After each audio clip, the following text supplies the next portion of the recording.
Hola, soy el editor anónimo y te invito a que mires las mejores noticias nacionales e internacionales.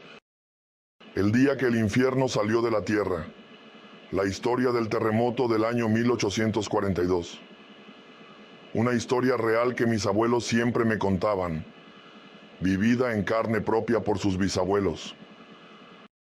Mi abuela tenía los ojos cansados, pero su voz temblaba como si reviviera el infierno cada vez que contaba lo mismo.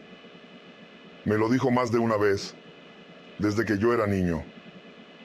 Muchacho, tú no sabes lo que es ver la tierra abrirse como si tuviera hambre, como si estuviera viva. Decía que allá por el norte de la isla, hace más de 100 años, un temblor vino sin aviso. El cielo se puso gris, el suelo comenzó a crujir como si estuviera llorando, y de pronto, la tierra se abrió, abierta, negra, caliente, como si el mundo estuviera cansado de cargar humanos encima. Grietas tan grandes que tragaban casas completas, mujeres, niños, hombres, todos desapareciendo, y lo peor, no era solo tierra, salía fuego, sí, fuego, como si desde el fondo del planeta alguien hubiese abierto una caldera. Se alzaban columnas de humo y llamas, y se escuchaban gritos, no solo humanos, gritos que venían de abajo. Mi abuela decía que ese día el infierno visitó la isla, que después del rugido, la grieta se cerraba, como una boca satisfecha. Nadie lo esperaba. Era una mañana cualquiera. Algunos estaban en misa, otros en los conucos, los niños corriendo por los patios. De repente los animales comenzaron a enloquecer.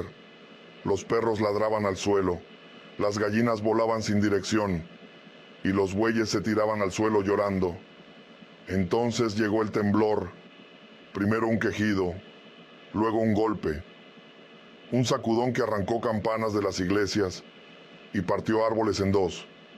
Santiago tembló, Montecristi lloró, Puerto Plata se arrodilló, las casas de madera crujían como si fueran papel, y la tierra, esa tierra que pisamos todos los días sin pensar, se abrió, como si alguien desde adentro la empujara para escapar.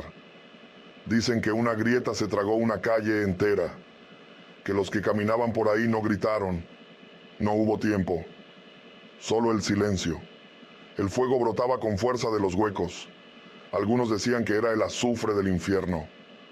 Otros creían que era el castigo de Dios. Se escuchaban voces desde dentro de la grieta. Lamentos, sufrimiento. Mi abuela decía, yo no lo vi, pero me lo contó mi abuela que lo vivió y nunca volvió a dormir tranquila. Gente que sobrevivió decía que el suelo temblaba como si respirara, que parecía que la isla entera iba a partirse en dos.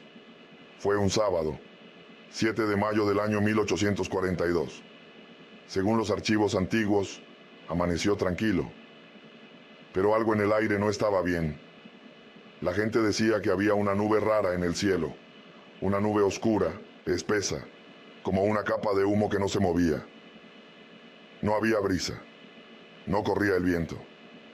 Los árboles se quedaban quietos, como si alguien hubiese detenido el tiempo. Los campesinos salieron de los campos y los comerciantes dejaron sus puestos. Todos miraban al cielo. Algo venía, pero nadie sabía qué. A eso de las 11 de la mañana, el mundo pareció quedarse sin sonido. Ni pájaros, ni insectos, ni pasos. Y entonces, el suelo respiró. Un rugido salió desde abajo, como si la tierra se quejara.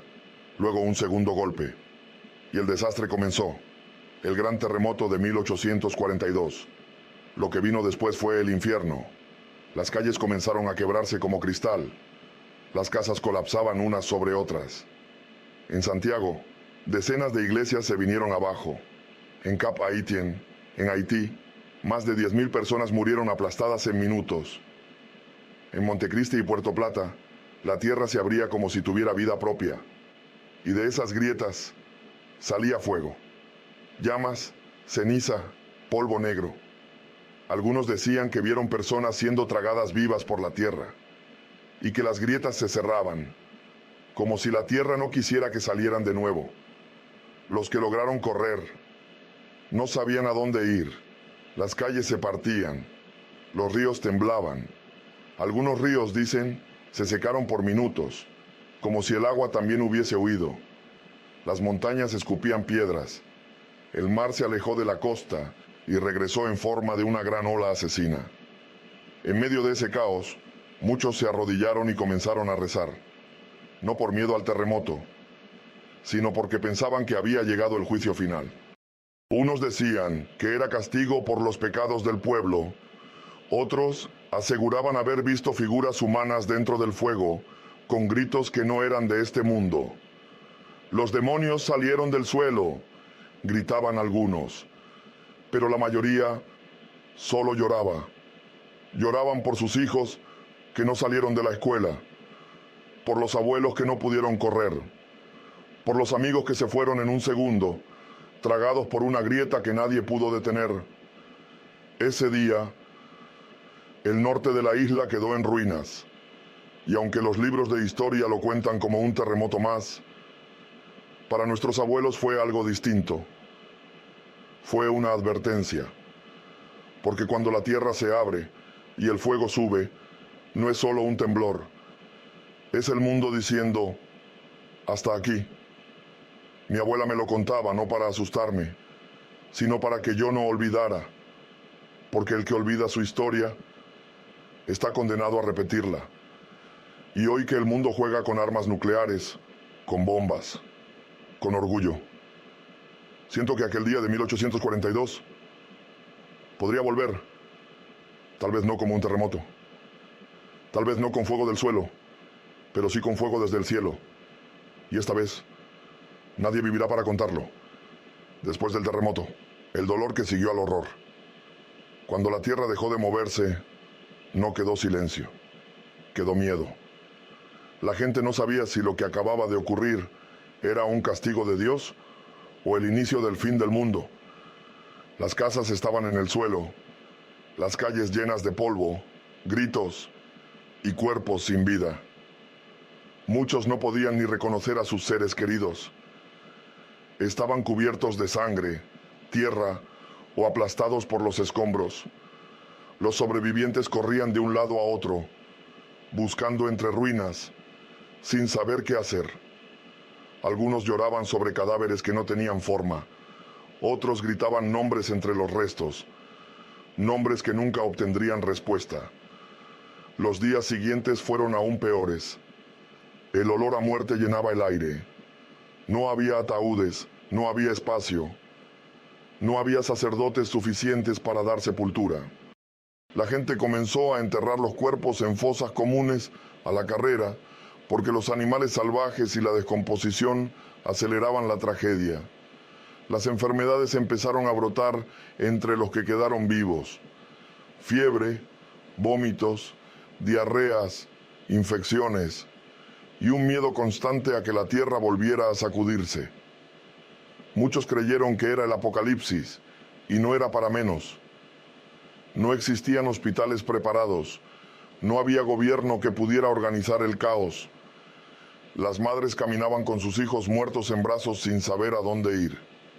Los ancianos murieron de tristeza, sin medicinas ni ayuda. Las iglesias estaban destruidas, los caminos cerrados. El hambre empezó a extenderse. Algunos comenzaron a decir que el terremoto era una advertencia divina. Otros pensaban que se trataba de una maldición ancestral. Pero todos coincidían en algo. El mundo ya no era el mismo. Aquellos que sobrevivieron vivieron con el miedo metido en los huesos. Cada ruido los hacía brincar. Cada sombra era una señal. Muchos no volvieron a dormir tranquilos jamás. Ese fue el terremoto del 7 de mayo de 1842. Un evento que dejó cicatrices no solo en la tierra, sino en el alma del pueblo. Y aunque pasen siglos, todavía hay quienes dicen que esa tierra no ha olvidado, que lo que pasó podría volver a pasar.